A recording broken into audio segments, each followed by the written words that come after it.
Hello everyone, कैसे हैं आप सब? Hope you all are studying well and doing well. So in the continuation of study of organon of medicine, up till now we have completed 6 aphorisms, and in today's lecture we will be understanding the 7th and 8th aphorism with its footnotes. ठीक है. सो जैसे हमने aphorism number 5 में देखा था कि causes होते हैं डिसीज के. Doctor Samuel Hahnemann has given the definition as well as the what we can say differentiation of acute and chronic disease. chronic acute disease का कॉज क्या होता है और एक्यूट डिसीज chronic disease का क्या कॉज क्या होता है, किस वजह से ये हमको आते हैं एक्यूट एंड क्रॉनिक. ठीक है. तो आज हम सीखेंगे एफोरिज्म नंबर 7. तो इसके कंटिन्यूएशन में मैं क्यों बोल रही हूँ कि एफोरिज्म 5 को बार बार हम क्यों रिपीट कर रहे हैं. जैसे मैंने पहले भी बोला है, ये बहुत ज़्यादा इम्पॉर्टेंट एफोरिज्म है ऑर्गेनॉन का. थेरी में डाला है लेकिन प्रैक्टिकली बहुत काम का एफोरिज्म है, या फिर हम जिसको प्रैक्टिकली अप्लाई करते हैं बार बार, तो इसकी वजह से वो प्रैक्टिकली भी इम्पॉर्टेंट हो जाता है. एफोरिज्म नंबर 5, तो वहाँ पे हमने देखा था कि एक्साइटिंग कॉज होता है एक्यूट डिसीज का. कॉज जो है एक्साइटिंग कॉज होता है, मतलब कि कोई ऐसी चीज़ जो कि एक्साइट करती है वो डिसीज़ होने के लिए. एक्यूट जो भी है, वायरल है, बैक्टीरियल है, जो भी डिसीज़ है, उसके लिए कुछ ना कुछ ऐसा कॉज होता है, तो वो एक्साइट करता है एक्यूट डिसीज़ के लिए. ठीक है. तो यहाँ पर इन कंटिन्यूएशन जैसे हमने देखा कि 7th एफोरिज्म में क्या है, तो अगेन मैं बोलूँगी कि इसमें भी क्रक्स है, जो भी थेरेटिकल पार्ट है, या फिर ये भी प्रैक्टिकल एफोरिज्म हम इसको बोल सकते हैं. अगर हमको थेरी पता नहीं होगी तो हम कैसे अप्लाई करेंगे प्रैक्टिस में. ठीक है. तो यहाँ पे हैनीमन सर ने 7th एफोरिज्म में कुछ 2-3 चीज़ें बोली है, तो उसको हम थोड़ा थोड़ा एक एक करके समझेंगे. एक तो पहली चीज़ है कॉजा ओकेजनलिस. ठीक है. इसका मतलब क्या है, या फिर उसको ही बोलते हैं maintaining cause of the disease. ये भी अगेन आगे आएगा, प्रैक्टिकल पार्ट हम जब सीखेंगे तो वहाँ पे हमको ये मेंटेनिंग कॉज समझना है, या फिर जैसे उसको हम बोल सकते हैं कि ऑब्स्टेकल्स ऑफ क्योर. ठीक है. तो मेंटेनिंग कॉज, लेकिन यहाँ पे क्या होता है कि एक्यूट डिसीज में कई बार ऐसी चीज़ होती है, कुछ ऐसी चीज़ होती है जो कि डिसीज को मेंटेन करे हुए रखती है, तो उसको मेंटेनिंग कॉज बोलते हैं. या फिर उसी को हम ऑब्स्टेकल्स बोलते हैं कि वो डिसीज क्योर के रास्ते में ऑब्स्टेकल लाती है, क्योंकि अगर वो मेंटेन कर रही है, मतलब क्या कर रही है, डिजीज को मेंटेन कर रही है. कॉज मेंटेन कर रही है मतलब डिसीज को मेंटेन कर रही है, उसकी वजह से क्योर नहीं हो पा रहा है. ठीक है. तो और एक चीज़ इसके रिगार्डिंग, इसके रिलेशन में, या फिर फुटनोट में हैनीमन सर ने बोला है कि ये अगर हम रिमूव कर देते हैं तो डिसीज नहीं रहता है. तो उसको क्या बोलते हैं कि जो छोटे से किसी ओकेजनल, या फिर ओकेजनल का मतलब ही हम समझते हैं कि कभी कभी, हाँ, ओकेजनली. जैसे हम पूछते हैं ना, किसी कोई कोई लोग होते हैं जो कॉफ़ी पीते हैं तो ओकेजनली, हाँ, ऐसे नहीं कि डेली रूटीन है उनका, ओकेजनली आई ड्रिंक कॉफ़ी, ऐसे बोलते हैं ना. So that is the occasional thing. And कॉजा ओकेजनलिस मतलब कि उस ओकेजनल किसी चीज़ की वजह से कुछ बदलाव आ जाता है, हेल्थ में बदलाव आ जाता है. मतलब डिसीज नहीं उसको हम बोल सकते, लेकिन एक्यूट और क्रॉनिक के बीच में एक कंडीशन है, तो उसको बोलते हैं इनडिस्पोजिशन. इनडिस्पोजिशन मतलब थोड़ा सा बदलाव होता है इसकी वजह से. किसकी वजह से? ओकेजनल कॉज की वजह से. जैसे एग्जाम्पल इसमें भी दिया है अपने ऑर्गेना उनकी बुक में भी दिया है सर ने। तो स्ट्रॉन्ग स्मेल, अगर किसी चीज़ का स्ट्रॉन्ग स्मेल आ रहा है रूम में, तो उसकी वजह से क्या होता है, कोल्ड हो सकता है, स्नीजिंग हो सकता है, जैसे कि एलर्जिक राइनाइटिस होता है उसी तरह का वो एक चेंज आ जाता है, ठीक है। तो उसको ये बोला है इंडिस्पोजिशन, मतलब थोड़ा सा उसको चेंज होता है। अगर हम उस चीज़ को रिमूव कर दे वहाँ से, जो भी स्ट्रॉन्ग स्मेल है उसको हम उस रूम से निकाल दे, तो वो स्नीजिंग भी बंद हो जाता है पेशेंट का। तो उसके लिए किसी भी तरह की ट्रीटमेंट की ज़रूरत नहीं होती है, ठीक है। So that is a slight indisposition. जैसे हम लोग कभी-कभी बाहर का खाना खा लेते हैं और उसके बाद क्या होता है कि एक दो लूज़ मोशंस हो जाते हैं, ठीक है? तो उसको हम इंडिस्पोज़िशन बोलते हैं। तो उसके लिए कुछ मेडिसिन की ज़रूरत नहीं होती है, क्योंकि वो जो टॉक्सिन्स अपने अंदर बॉडी में आए हैं, वो बॉडी अपने आप तो निकाल ही देती है, ठीक है?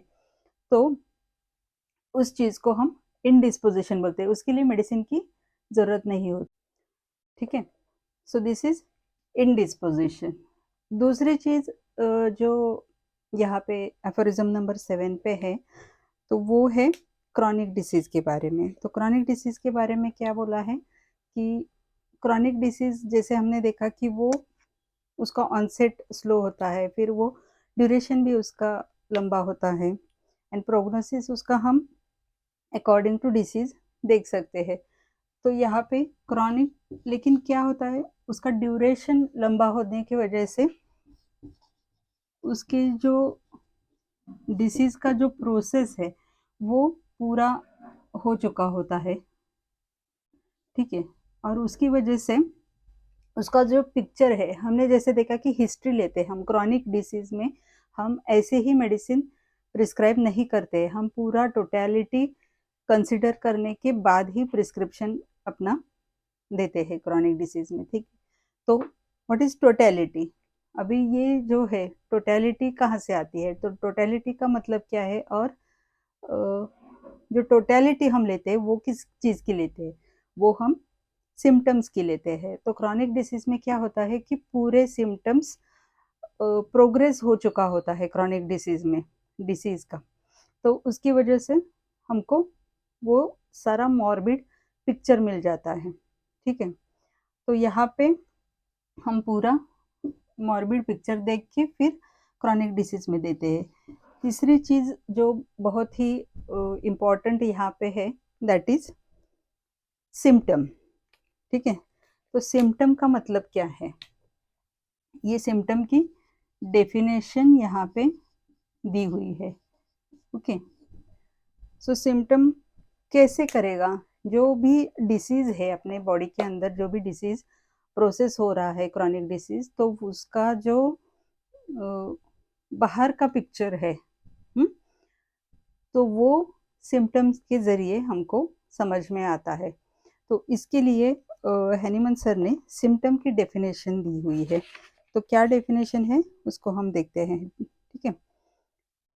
Outwardly reflected picture of the internal essence of the disease, that is of the affection of the vital force. तो यहाँ पे वाइटल फोर्स का थोड़ा सा इंट्रोडक्शन अपने को मिलता है।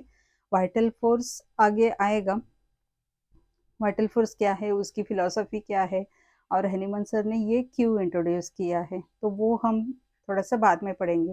लेकिन अब के लिए इतना समझते हैं कि सिम्टम क्या है। Symptom is a outward manifestation of the internally deranged vital force, ठीक है। क्योंकि इंटरनल जो भी है, तो उसको हम समझेंगे कैसे ना, डिसीज को हम अंडरस्टैंड कैसे करेंगे कि क्या है, डिसीज क्या है, और उसको हम ये डिसीज का डायग्नोसिस कैसे करेंगे, इसका नाम कैसे देंगे।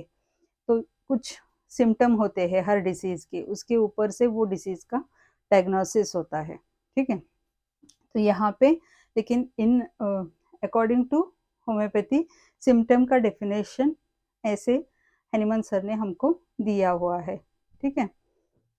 तो ये डेफिनेशन आएगा, एग्ज़ाम में भी आएगा, और फिर उसको आपको इसके ऊपर एक पूरा चैप्टर है स्टुअर्ट क्लोज में सिम्टोमेटोलॉजी का, तो वो भी हम नेक्स्ट लेक्चर में पढ़ेंगे। सिम्टोमेटोलॉजी कि किस तरह के सिम्टम्स हम कंसिडर करते हैं और होम्योपैथी में कौन कौन से सिम्टम्स होते हैं, ठीक है। तो वो एक उसका लेक्चर अलग लेंगे हम सिम्टोमेटोलॉजी का, लेकिन अब तक के लिए यही ध्यान में रखिएगा कि सिम्टम का डेफिनेशन है कॉजा ऑकेजनलिस, एक ये है maintaining cause of the disease, then chronic disease का जो मॉर्बिड पिक्चर है वो हमको कंसिडर करना है प्रिस्क्रिप्शन के लिए, और सिम्टम का डेफिनेशन टोटलिटी ऑफ सिम्टम्स हम लेते हैं, उसके बेसिस पर अपना प्रिस्क्रिप्शन होता है। और फिर जब हम बोलते हैं कि ये सिम्टम्स सारे जब जाते हैं तभी वो क्योर होता है। तो in continuation with the 7th aphorism, 8th aphorism में डॉक्टर हैनीमन ने बताया है कि जैसे हम टोटलिटी लेते हैं, फिर वो टोटलिटी को कंसिडर करके फिर हम प्रिस्क्रिप्शन देते हैं, और उसके फॉलोअप में हम देखते हैं कि कौन कौन से सिम्टम कैसे कम हुए हैं। तो उसके बेसिस पर हम बोल सकते हैं कि अगर सारे सिम्टम्स जाते हैं तो उसके बाद हम बोल सकते हैं कि जब सिम्टम पूरे जाएंगे तो आइडियल क्योर हम बोल सकते हैं उसको, ठीक है। और इतना ही नहीं, खाली सिम्टम्स जाएंगे तो हम क्योर बोलेंगे क्या? नहीं। तो एनिमल सर ने एक और वर्ड वहाँ पे यूज किया है कि removal of all the symptoms of the disease and entire collection of the perceptible phenomena. मतलब क्या कि जो पूरा क्रॉनिक डिसीज, जैसे हमने बोला कि ये पूरा प्रोग्रेस हो चुका है, तो वो सारा फिनोमिना जो हुआ है बॉडी के अंदर, वो सारी जो प्रोसेस हुई है डिसीज की वजह से, तो वो सब जब जाएगा तो उसके बाद क्या रहेगा?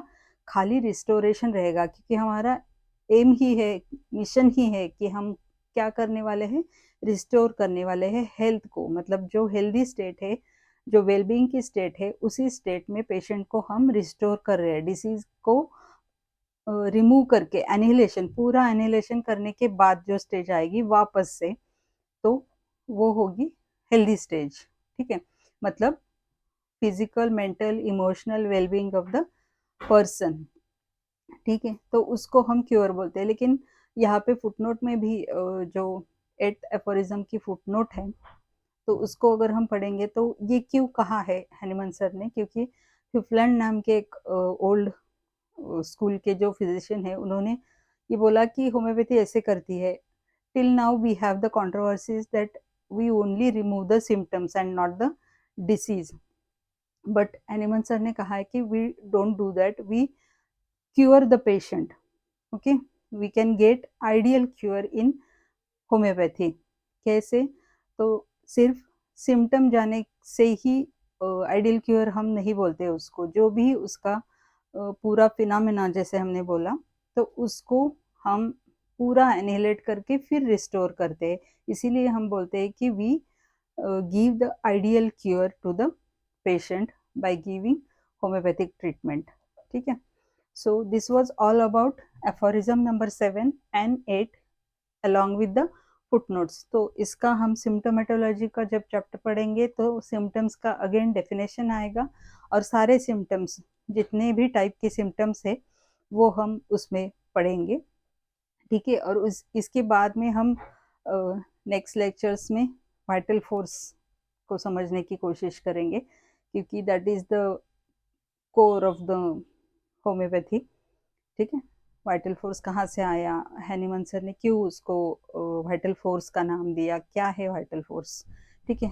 तो उसको थोड़ा समझने की हम नेक्स्ट लेक्चर में कोशिश करेंगे, ओके। तब तक के लिए keep learning, yes, and do subscribe to mission homeopathy to understand organon in a very simple way.